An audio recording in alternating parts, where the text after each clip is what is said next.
कक्षा 10वीं के सभी विद्यार्थियों, लो जी यहाँ पर देख लीजिए सेट बी का अपन पूरा सॉल्यूशन यहाँ पर पीडीएफ के थ्रू देखने वाले हैं। बढ़िया से आप तो कंप्लीट करिएगा। जिन बच्चों को वास्तव में नंबर प्राप्त करना है, ये बड़ा ही महत्वपूर्ण पेपर आपको बता रहा हूँ। चलिए पहला प्रश्न अपन पढ़ते हैं। किसी पूर्णांक क्यू के लिए प्रत्येक विषम पूर्णांक का जो रूप है वो क्या होगा। तो देखिए विषम पूर्णांक का रूप होगा 2q + 1।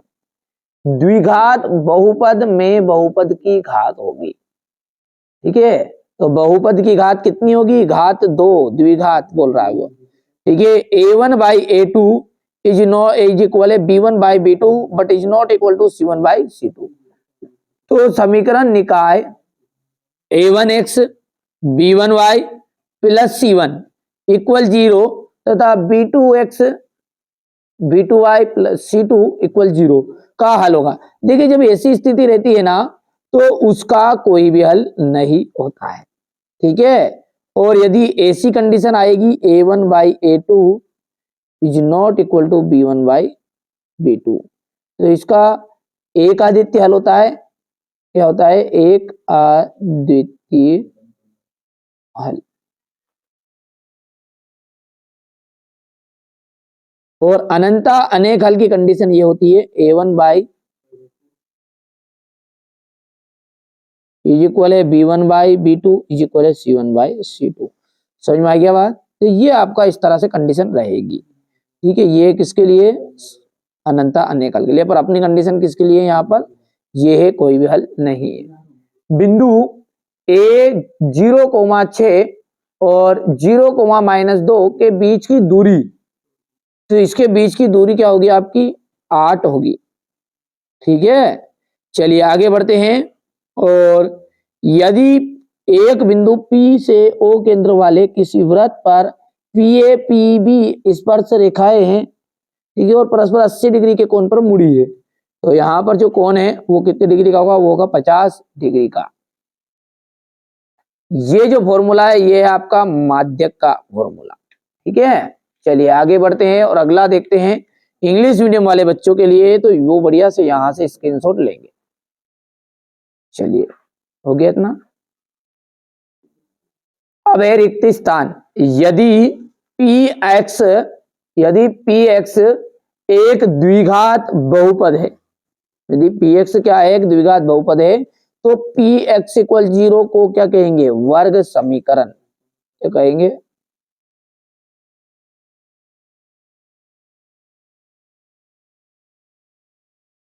जब किसी अनुक्रम के पदों को किसी नियम के द्वारा लिखा जाता है तो इसे क्या कहते हैं, श्रेणी कहते हैं, ठीक है। सभी व्रत कैसे होते हैं, सभी व्रत होते हैं समरूप। नीचे खड़े रहकर ऊपर की ओर देखने के लिए दृष्टि रेखा को क्षैतिज रेखा से जितना ऊपर की ओर घुमाना पड़ता है वहां कोण उन्नयन कोण कहलाता है। क्या कहलाता है वो, उन्नयन कोण।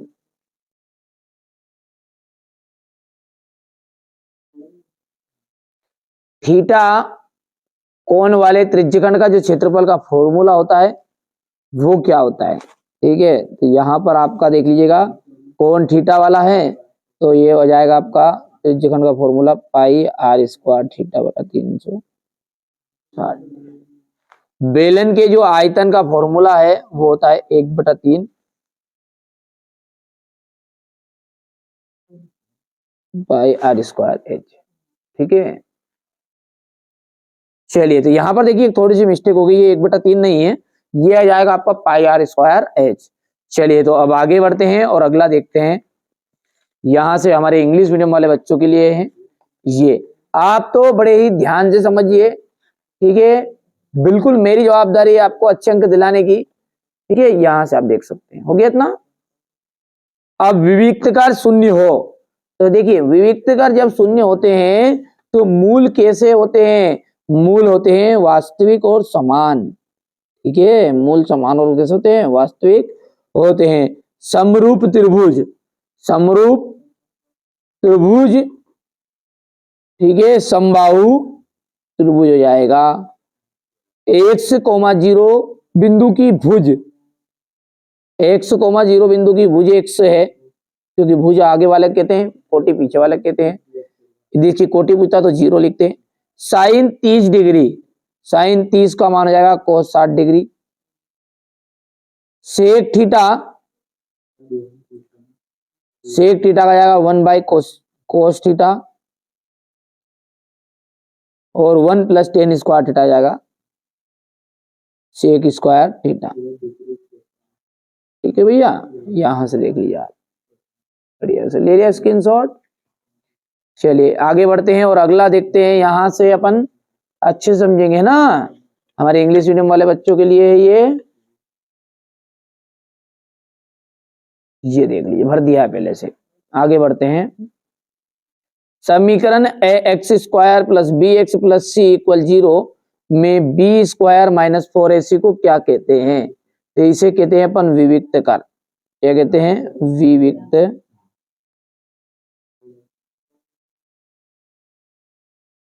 यहां पर ये समांतर श्रेणी है या नहीं है? ठीक है, यहां पर इसका सार्वंतर क्या है, समान नहीं रहेगा सोल्व करोगे तो, इसलिए समांतर श्रेणी नहीं है।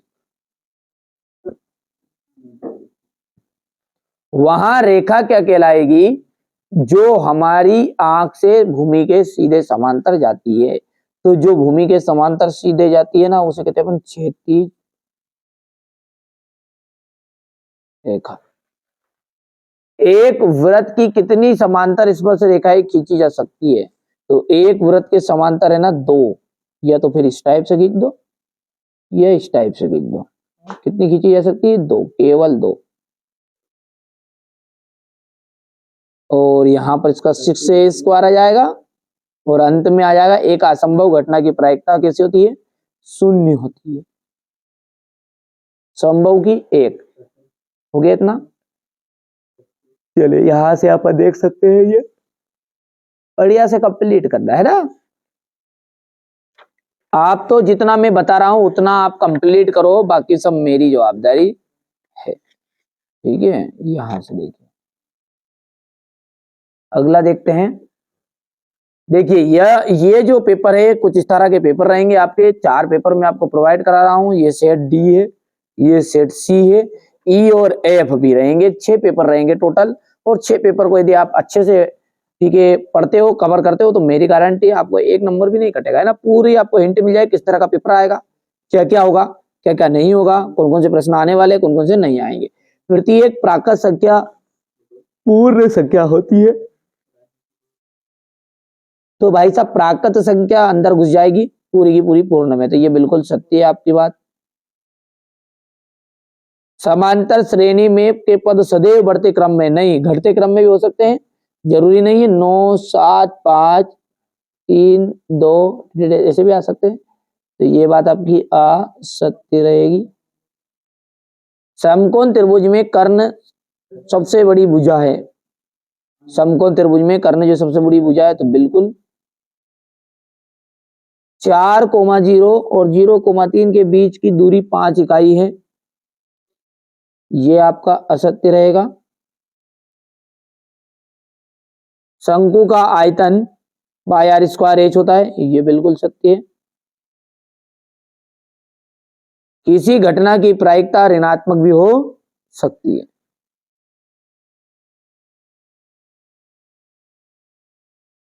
ठीक है भैया, यहां से आप ध्यान से देख लीजिए। ये ऋणात्मक कभी भी नहीं होती, धनात्मक होती है ना। और क्वेश्चन नंबर 6 से आप ध्यान से देखो। 5005, ये सारे सवालों का सॉल्यूशन मैं अगले वीडियो में आपको प्रोवाइड कराऊंगा। पहले अपन है ना इनको अच्छे से पेपर को बता देता हूं मैं, फिर इनका अपन सॉल्यूशन देखेंगे 2 से 3 दिन के बाद में। 5005 को अभाज्य गुणनफलों के गुणनफल के रूप में व्यक्त कीजिए। अभाज्य गुणनखंड विधि द्वारा 96 और 404 का एचसीएफ ज्ञात करना है, फिर इसका आपको एलसीएम ज्ञात करना है।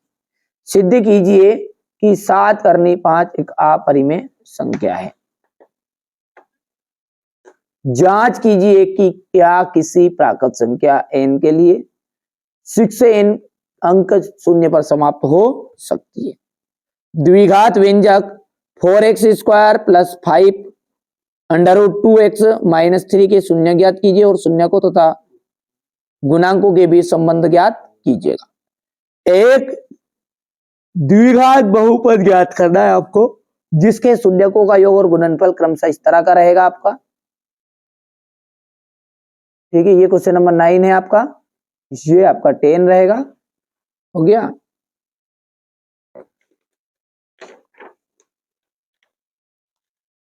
यहां से देख लीजिए क्वेश्चन नंबर ये आपका 11, ये 12 है, ये 13,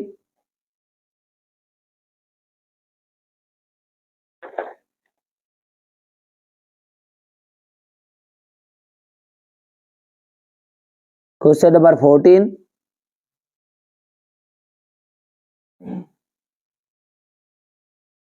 ये आपका 15। यदि पी की प्रायिकता है 0.05 और पी नहीं की प्रायिकता क्या होगी? ये क्वेश्चन नंबर आपको 15-16 हो गया है। हो गया।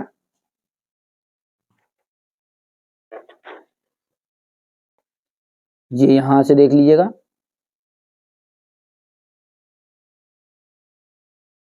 ये क्वेश्चन नंबर 18,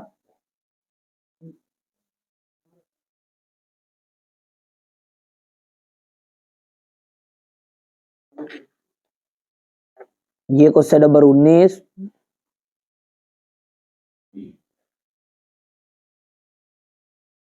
ये क्वेश्चन नंबर 20,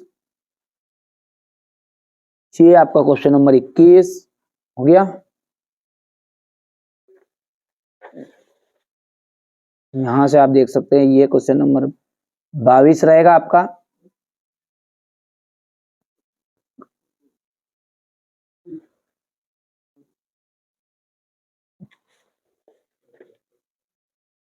और यहां से देख सकते हैं क्वेश्चन नंबर 6 को आपको ध्यान से देखना है। ये इतना क्वेश्चन नंबर 6 का अथवा ये यहां से हो जाएगा। ये यहां से देख सकते हैं क्वेश्चन नंबर 6 का अथवा हो गया। ये क्वेश्चन नंबर 7 है, ये क्वेश्चन नंबर 7 का अथवा, ये क्वेश्चन नंबर 8,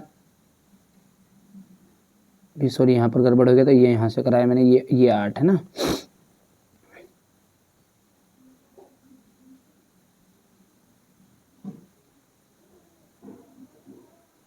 इसके बाद में ये जांच हो जाएगी इसके 8 की।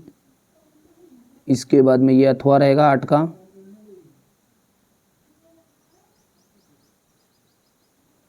ये क्वेश्चन नंबर 9 का अथवा, ये क्वेश्चन नंबर 10 का अथवा रहेगा।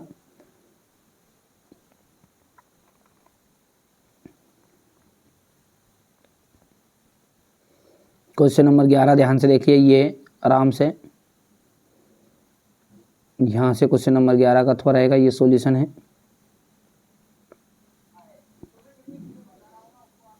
ये क्वेश्चन नंबर 12 है, ये 12 का अथवा ध्यान से देखो। ठीक है, आप तो मेरे द्वारा बताए गए 6 पेपर याद करके जाओ, ABCDEF। उसके अलावा भले अलग से मत पढ़ो, पढ़ लेना कभी टाइम बचता है आपके पास तो, नहीं तो उन्हीं में से आपका 100% फंसने वाले हैं पूरे। ये क्वेश्चन नंबर 13 नहीं किया है, लिख भी दिया है मैंने, है ना। ये क्वेश्चन नंबर 14, जितना मुझसे बन रहा है कर रहा हूँ आपकी मदद, ये हो गया है यहाँ पर। क्वेश्चन नंबर 14 का अथवा है ये।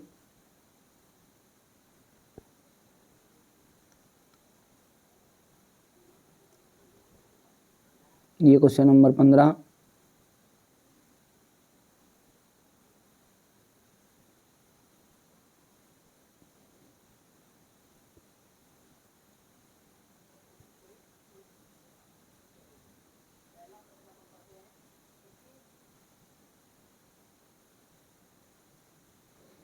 ये हो गया यहाँ से यहाँ तक।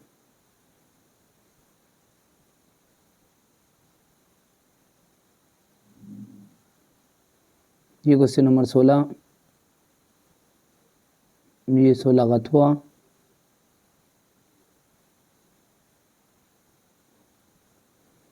क्वेश्चन नंबर 17,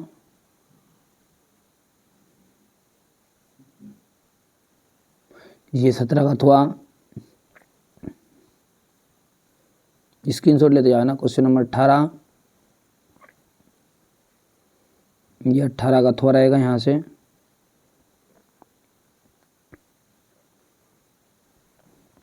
थोड़ा सा वो लॉन्ग है ना, ये इतना हो जाएगा हल्का परिमीकरण, और इसके बाद में ये यहाँ से।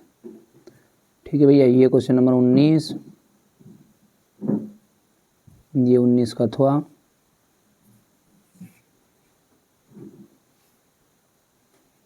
ये 20,